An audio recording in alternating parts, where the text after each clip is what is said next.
नमस्कार साथियों, स्वागत है आपका हमारे YouTube चैनल में। जैसे कि आप सभी को पता है, हम देख रहे हैं हिंदी नेटसेट अध्ययन में लाइन टू लाइन पंक्ति दर पंक्ति रचनाओं का अध्ययन कर रहे हैं, जो कि आने वाले नेट जेआरएफ परीक्षा के लिए महत्वपूर्ण है। तो उन्हीं दिसंबर में जो नेट की परीक्षा होने वाली है, उस परीक्षा को हम सामने रखकर अध्ययन कर रहे हैं लाइन टू लाइन पंक्ति दर पंक्ति। तो इससे पहले भी हमने बहुत कुछ रचनाएं देखी, कहानियां देखी, कविताएं भी देखी और इसमें हम महादेवी वर्मा की कविता देख रहे हैं।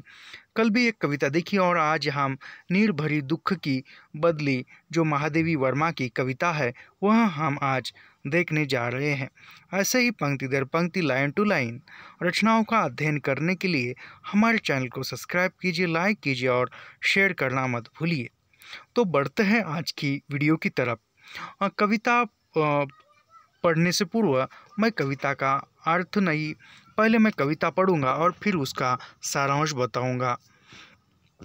मैं नीर भरी दुख की बदली, यह कविता का नाम तो है ही। आगे पढ़ते हैं कविता। मैं नीर भरी दुख की बदली, स्पंदन में चीर स्निपंद बसा, क्रंदन में आहत विश्व हंसा, नयनों में दीपक से जलते, पलकों में निर्झरनी मचली। मेरा पग पग संगीत भरा, श्वासों में स्वप्न पराग झरा, नभ के नव रंग बुनते दुकुल, छाया में मलय बयार पली। मैं क्षितिज मुकुटी पर घिर धूमिल, चिंता का भार बनी अविरल, रजकन पर जलकन हो बरसी, नव जीवन अंकुर बन निकली। पद को न मलिन करता आना, पद चिन्ह न दे जाता जाना, सुधी मेरे आगम की जग में, सुध की सिंहरन बन अंत खिली। विस्तृत नभ का कोई कोना, मेरा न कभी अपना होना, परिचय इतना इतिहास यही, उमड़ी कल थी मिट आज चली। यह एक छोटी सी कविता थी महादेवी वर्मा जी की। अब जो इसका जो अर्थ है, बदली यानी बादल, ऐसा करते हैं जिसमें पानी बरसता है। बदली यानी बादल। बादल जो है वह एक महादेवी वर्मा का सबसे प्यारा प्रतीक माना जाता है और बादल के ज़रिए ही इन्होंने बहुत सी कविताओं का जिक्र भी किया है। यानी बादल उनको बहुत प्रिय माना जाता है महादेवी वर्मा जी को, और एक दुख एक यातना में कविता लिखते हैं। तो महादेवी वर्मा इस कविता के माध्यम से कहना चाहती है कि वह अपने इस कविता के माध्यम से कहना चाहती है कि वह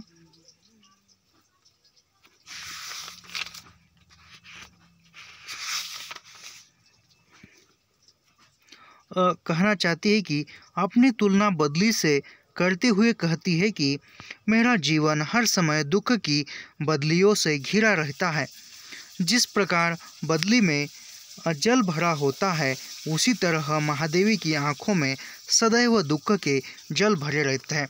जैसे नभ में जैसे बादल रहते हैं और उस बादल में हमेशा ही पानी रहता है, उसी प्रकार कवित्री की आंखों में हमेशा जल रहता है, यानी आंसू रहते हैं और वो दुख से घिरे रहते हैं। जैसे बिन पानी के बदली नहीं होती, उसी प्रकार कवित्री भी बिन दुख के नहीं रहती। यानी जिस प्रकार बदली में पानी समाया होता है, उसी प्रकार महादेवी वर्मा यानी कवित्री के जीवन में दुख ही दुख रहता है, ऐसा वह कवित्री बताती है। आगे कहती है कि कवित्री जिस प्रकार बदली में जल भर होता है, उसी तरह महादेवी की आंखों में सदैव दुख के जल भरे रहते हैं। यानी जिस प्रकार बदली में हमेशा पानी ही रहता है, जल रहता है, और उसी प्रकार उसी जल के समान कवित्री के मन में दुख भरा रहता है और उनकी आंखों से इस दुख भरे आंसू झलकते हैं। आगे कहते हैं कि बदली के बरसने से संसार को सुख मिलता है, उसी तरह महादेवी वर्षा की आंखों से गिरते आंसुओं को देखकर लोगों को सुख मिलता है। जिस तरह रिमझिम बरसते बादलों से संगीत झरता है और लोगों के मन से वह अपने आप अपने आप तार तोड़ लेता है। यानी जिस प्रकार रिमझिम पानी बरसता है, बारिश आती है, समझो गर्मी के दिन है और गर्मी के दिन बीत जाने पर वर्षा ऋतु का आगमन होता है और वर्षा ऋतु आगमन हो जाने पर सारे संसार में, सारे किसानों में, गांव देहातों में, सारे विश्व में जहाँ जहाँ वर्षा होती है वहाँ वहाँ एक सुख का अनुभव लोग करते हैं। खेतों में किसान जो है वह नया बीज बोते हैं, फसलें लगाते हैं, तो वो एक आनंदमय वातावरण होता है। और रिमझिम पानी बरसता है तो उस पानी में जो एक गीत गुनगुनाने को दिल करता है और अनेक लोग जो है वह रिमझिम बारिश का आनंद उठाते हैं और गीत गाते हैं, यानी गीत गुनगुनाते हैं कुछ पंक्तियाँ। उसी प्रकार महादेवी वर्मा यानी कवित्री जब रोती है तो रोते समय अन्य लोगों को खुशी होती है और उस खुशी में वह भी गीत गाने लगते हैं। यानी जिस प्रकार बादल घिरते हैं, यानी वर्षा होती है, बदली से गिरता है पानी, तब वहाँ लोगों को आनंद महसूस होता है। उसी प्रकार कोई व्यक्ति रोता है या कोई व्यक्ति दुख से घिरा हुआ है तो अन्य लोगों को आनंद महसूस होता है, ऐसा कवित्री कहती है।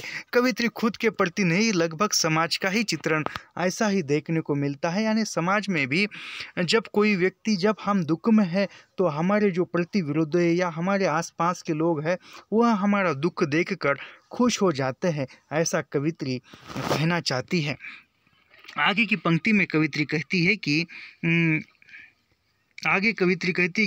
तो उसे एक शक्ति शांति से मिलती है। यानी जिस प्रकार बादल बरसते हैं, बारिश होने से बदली से पानी बरसता है तो सारे संसार में सुख शांति फैलती है। तो मैं भी रो रही हूँ तो मेरे रोने को देखकर, मेरे आँखों से जो आंसू बरसते हैं उन आंसुओं को देखकर संसार के जो लोग हैं वह सुख शांति महसूस करते हैं, ऐसा कवित्री बताती है। और यह सही भी बात है। आगे इसके हम कुछ पंक्तियाँ पढ़कर अर्थ देखते हैं। मैं निर्भरी दुख की बदली, स्पंदन में चिर निस्पंद बसा, क्रंदन में आहत विश्व हंसा, नयनों में दीपक से जलते, पलकों में निर्झरनी मचती, मेरा पग पग संगीत भरा, श्वासों में स्वप्न पराग झरा, नभ के नव रंग बुनते दुकुल, छाया में मल्लय बयार पली। ने कवित्री आगे कहती है कि महादेवी वर्मा जी कहते हैं कवित्री कि जिस प्रकार वर्षा ऋतु पर यानी बादलों से पानी बरसने से संसार में जो है वह सुख शांति फैली होती है, उसी प्रकार मैं जब रोती हूँ तो मेरा दुख देखकर अन्य लोगों के मन में भी एक सुख शांति महसूस होती है, वह सुख शांति महसूस करते हैं, ऐसा वह कवित्री कहती है। आगे कहती है कि मेरा पग पग संगीत भरा, श्वासों में स्वप्न पराग झरा, नभ के नभ रंग बुनते दुकुल, छाया में मल्लय बयार भली। यानी जिस प्रकार वह कहती है कि मेरा जो पग है, मेरा जो रास्ता है वह दुखों से भरा हुआ है, ऐसा भी वह कवित्री कहती है। इतना ही नहीं, आगे की पंक्तियों में कवित्री कहती है कि मेरा पग पग संगीत भरा, श्वासों से स्वप्न पराग, यानी यह कहती है कि मेरा पग पग संगीत भरा, श्वासों में स्वप्न पराग झरा, नभ के नव रंग बुनते दुकुल, छाया में मल्लय बयाल भरी, मैं क्षितिज मुकुटी पर घिर धूमिल, चिंता का भार बनी अविरल, रज कन भर पर जल कन हो बरसी, नव जीवन अंकुर बन निकली। यानी जिस प्रकार वर्षा ऋतु आने पर एक सभी तरफ एक पेड़ पौधों को नवा जीवन मिलता है, उसी प्रकार कवित्री कहती है कि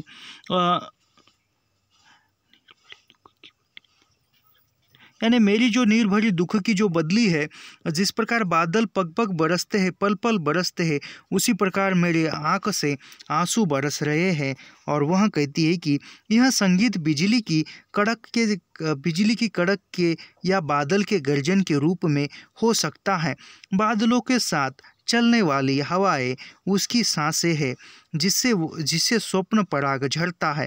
बादलों से लोगों के सपने जुड़े हैं, जो बादलों के घुमड़ते से झरता है। नव रंगों से युक्त इंद्रधनुष चमक ही मानो बादलों के रंग भरे रहते हैं। यानी कवित्री कहना चाहती है कि जिस प्रकार बादल गरजते हैं तो वहाँ बादल गरजने से सभी तरफ एक सुख शांति फैल जाती है। उसकी आवाज़ एक हवाएं चलती है, पानी बरसता है, बादल गरजते हैं, बिजलियाँ कड़कती हैं, तब एक शांत हवाएं चलती है। वहाँ ठंडी हवाएं चलने वाली मेरी सांसें हैं, ऐसा कवित्री कह रही है। आगे कहती है कि कवित्री जो बादलों के उमड़ते उमड़ते से झरते हैं नौ रंगों से युक्त इंद्रधनुष, यानी जो भी बारिश गिरने के बाद जो 9 रंगों का, जो 7 रंगों का जो इंद्रधनुष उभर कर आता है, वह इंद्रधनुष यानी इंद्रधनुषी चमक मानो बादलों के रंग में भरी हुई है, ऐसा कवित्री कहती है। आगे कवित्री कहना चाहती है कि